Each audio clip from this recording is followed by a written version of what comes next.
The most brutal crimes committed in the 1920s, Al Capone and the St. Valentine's Day Massacre.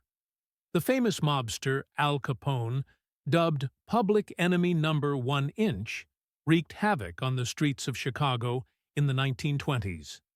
Capone, also known as Scarface, became a mob boss after the original South Side gang leader Johnny Torrio had surrendered after an assassination attempt. Torrio handed over his mob business to Al Capone, as they had been partners for years prior. The prohibition was seen as an entrepreneurial opportunity for gangsters and gave rise to the illegal sale of alcohol, or bootlegging, which created major competition among the most notorious mob bosses in Chicago. Al Capone was known as the dominating figure of the bootlegging industry and had many rivals, including the North Side gangster George Bugs Moran.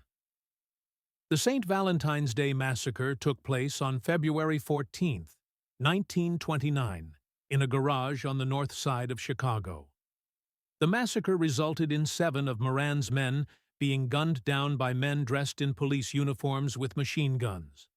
Police were never able to link Al Capone to the murders, as he was allegedly staying at his Florida home at the time of the crime. There was one gang member barely alive when police came, but he refused to talk.